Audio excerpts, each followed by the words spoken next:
Negara Tintang kembali memanas. FIFA kembali minta AFC tinjau tuan rumah di round 4 bulan mendatang. Jepang atau Cina menjadi opsi terbaik. Salman bin Ibrahim, kami akan diskusikan lanjut. Gerald Vandenberg lengser dari timnas U23. Sosok mantan pelatih Vietnam yang terkenal dengan gaya main kungfu ini menjadi kandidat kuat pengganti. Netizen setuju aja sih, asalkan kungfunya dikurangin.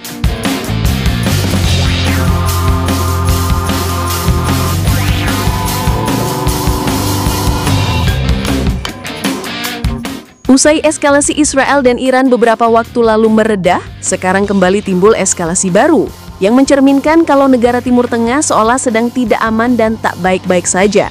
Pasalnya, hampir tiap bulan selalu ada gebrakan dari Israel untuk beberapa negara di semenanjung Teluk Arab dalam hal keamanan.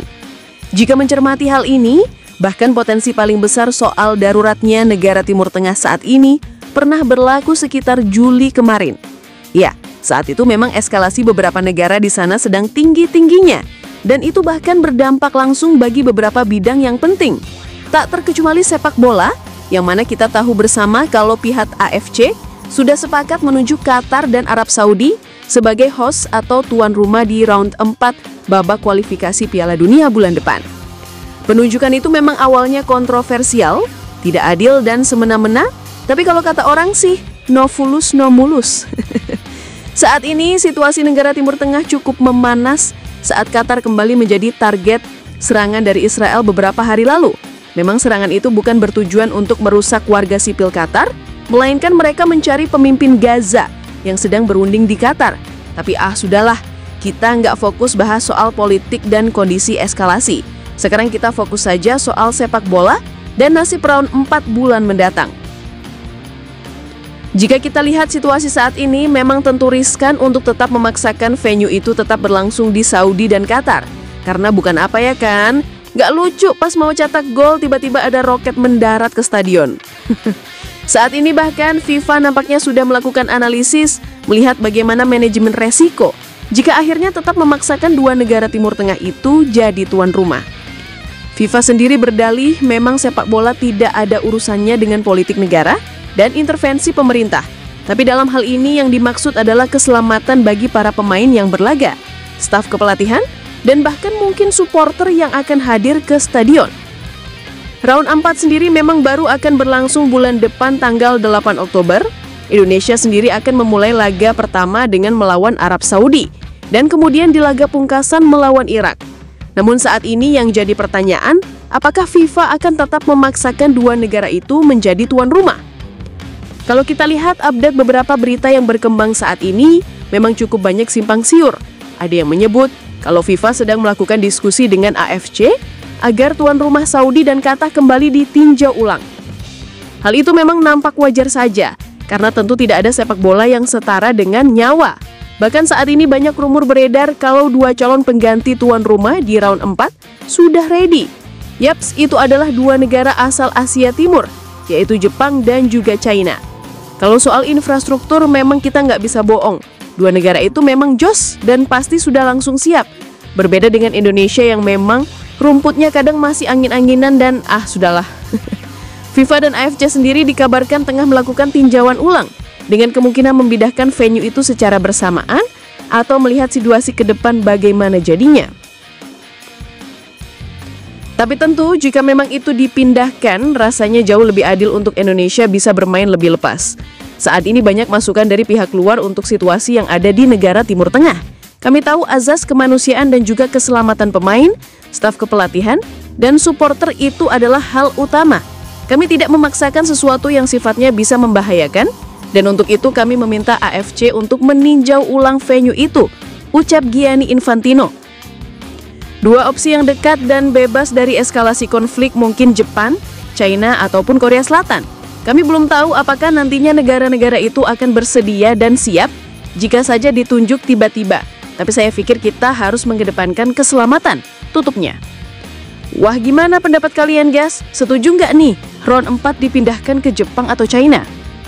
Gerald Vandenberg lengser dari timnas U23, sosok mantan pelatih Vietnam yang terkenal dengan gaya main kungfu ini menjadi kandidat kuat pengganti. Netizen Setuju aja sih, asalkan kungfunya dikurangin. Usai gagal membawa timnas Indonesia gagal juara Piala AFF U23, gagal lolos ke Piala Asia U23, saat ini praktis posisi dari Gerald Vandenberg di timnas U23 sedang terancam.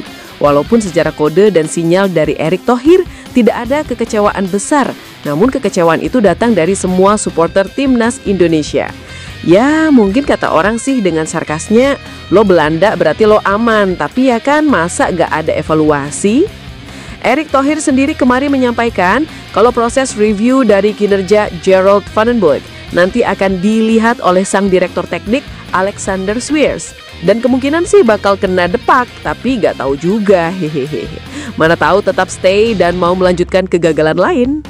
Kalau dari reaksi supporter dan bahkan netizen sih, memang banyak tidak puas terhadap gaya main yang diterapkan Coach Gerald Vandenberg yang banyakkan muter-muter dan minim kreasi.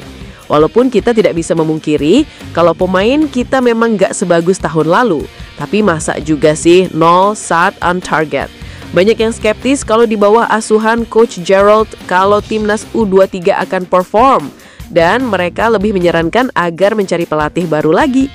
Saat ini, sosok nama yang sedang hangat dibicarakan adalah sang mantan arsitek timnas Vietnam periode 2018 sampai 2022, yaitu Park Hang-seo. Ya, walaupun dinilai punya tipikal permainan keras dan menjurus ke kungfu, namun banyak yang percaya dan yakin kalau sosok PHS adalah sosok yang bisa mengembangkan talenta muda. Hal itu sudah dia lakukan bersama Vietnam, yang bahkan saat itu tanpa pemain diaspora mampu berlaga sampai periode 3 babak kualifikasi Piala Dunia 2022. Walaupun harus tersingkir, namun sosok Park Hang-seo bukanlah sosok pelatih mediocre dan main-main.